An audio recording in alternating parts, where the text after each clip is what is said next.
Hey guys, there we go. Hey guys, welcome back to another video. And in today's video, I'm wearing a turtleneck. It's like suffocating me, but it's cold. It's 40 degrees, and according to my weather app, it feels like 28. So yeah, and I have a few minutes before I have to leave for class.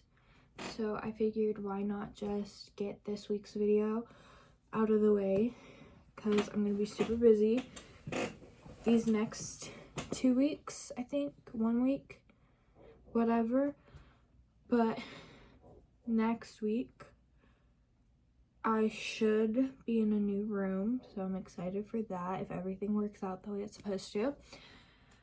But anyway, today I'm going to be sharing with y'all my 1, 2, 3, 4, 5, 6, 7, 8, 9.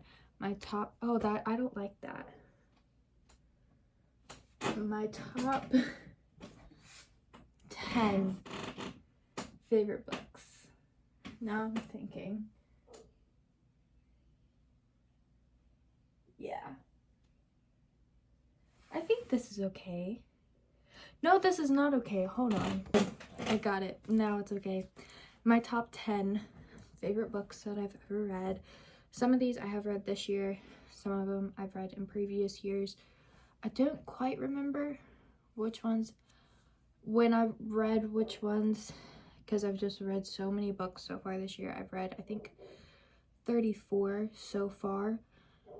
And I need to start another one soon because I'm going crazy.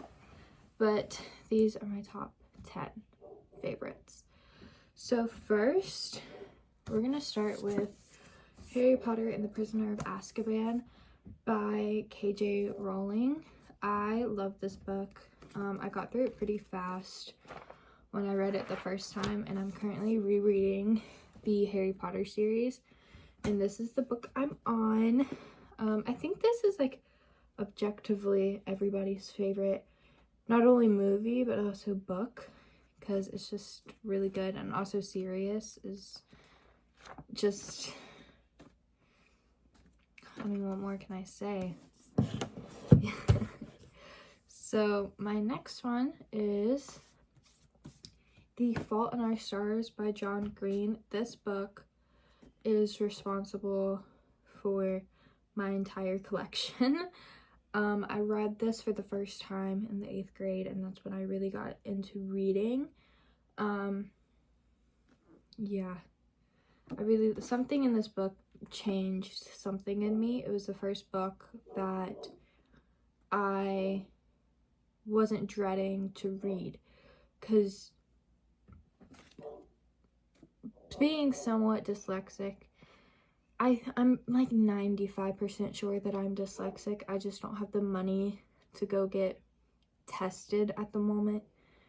But being what I presume is dyslexic, reading has always come really hard to me, and this was like the first book that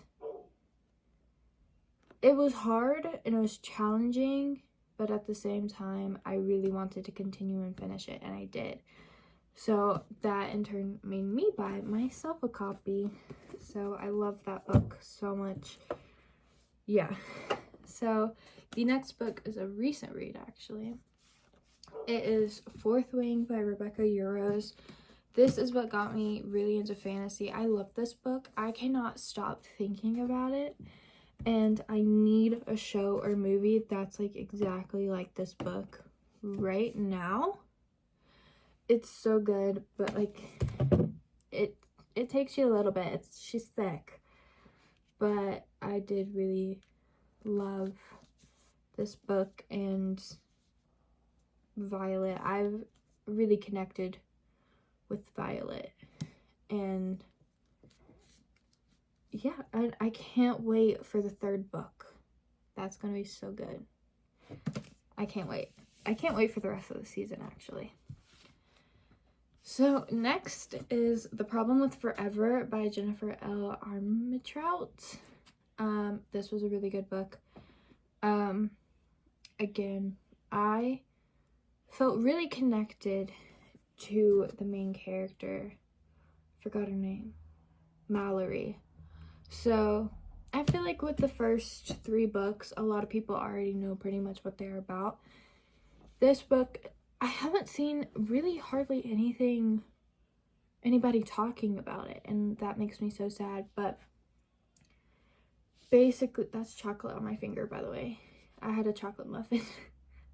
Anyway, so basically what this book is about, it's about these 2 kids who were in foster care together, and their foster home was really abusive, and it really took a toll on Mallory. So after an event happened, she got adopted by the doctors that helped save her. And because of how abusive and how her previous home was, she hardly ever talked. It was really hard for her to talk. So she was homeschooled. And her senior year, she was like, I want to be in public school. Like, I want to be around kids. Like, I want that. So her and her foster brother, who's no longer her brother, her and this kid, I also forget his name, Ryder.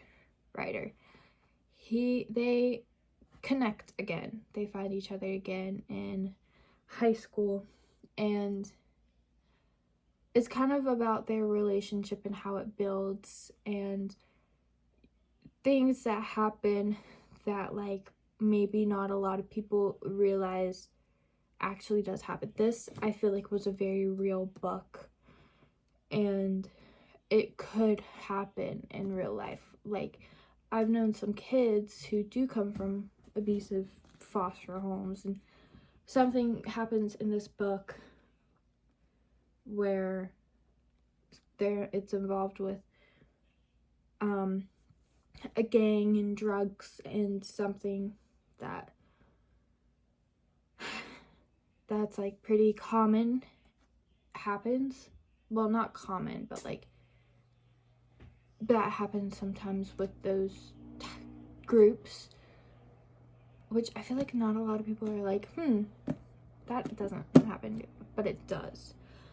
Like, literally, when I read it, it was happening like a few streets down from me. Like, I heard it. Like, I was reading it, and then I heard it, and I was like, let me go inside now. Like, it's a very horrible thing, but it's normal, basically, for where I live, at least. It's pretty normal to hear things. But anyway, so the next one, on a brighter note, is Done and Dusted by Lila Sage.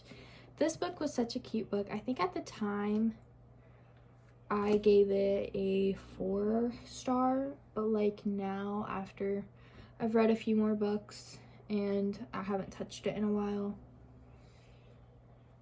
it's very near and dear to my heart. I'm actually about to start the 2nd book, so yeah.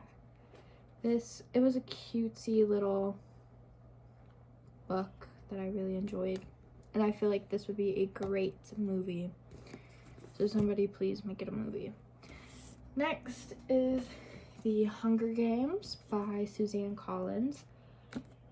Obviously, this is a great book. I think it's considered a classic now.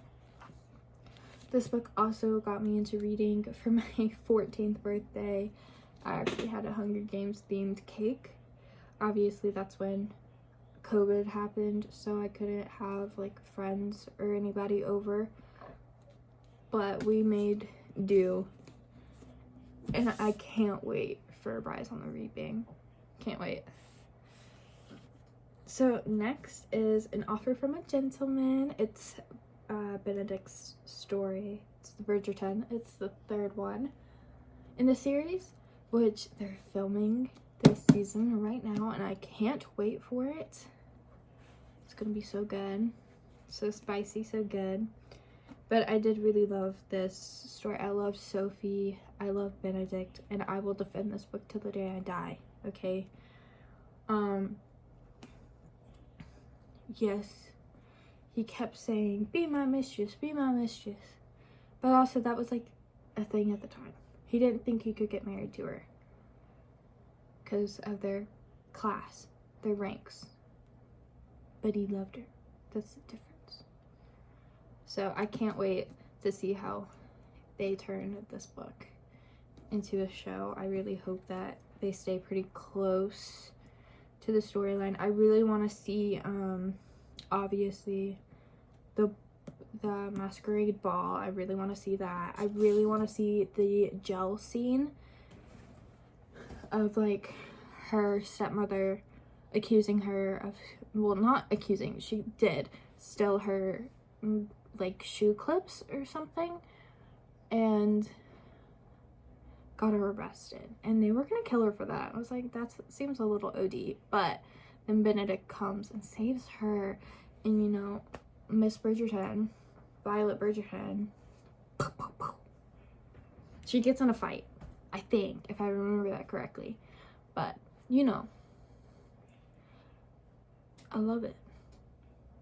And I really want to see that scene. And then I also really want to see the lake, pond, pool scene of them, like, in the forest. And he's, like, swimming. And she's, like, stalking him a little bit. I just think that scene was kind of funny. But anyway, next is Love on the Brain by Ali Hazelwood. Do I need to say anything else? It's Ali Hazelwood. And I love this book. And I fell in love with Levi, and I still am in love with Levi. Okay. Next is 11 Paper Hearts by Kelsey Hartwell. This book is so underrated, but it's so good. It's about this girl who got in a car accident, and she can't remember anything, like, a few months prior to the car accident, or a few weeks. I can't remember. I think it's 11 weeks. Because 11 Paper Hearts. Anyway, and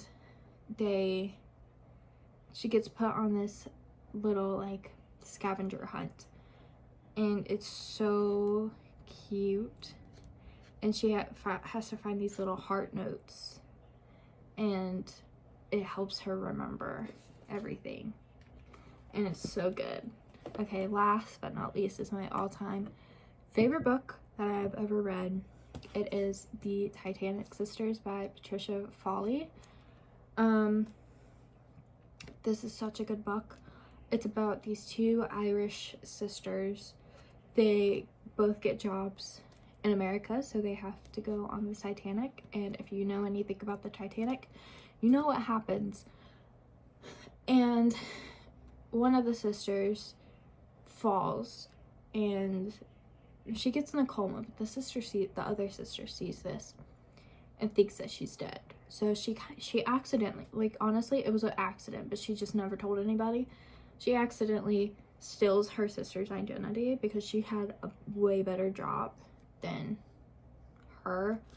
So she takes it, and yeah, it's so good. It's so good. So those are my top 10 favorite books of all time, and I should probably be getting to class now. Deuces.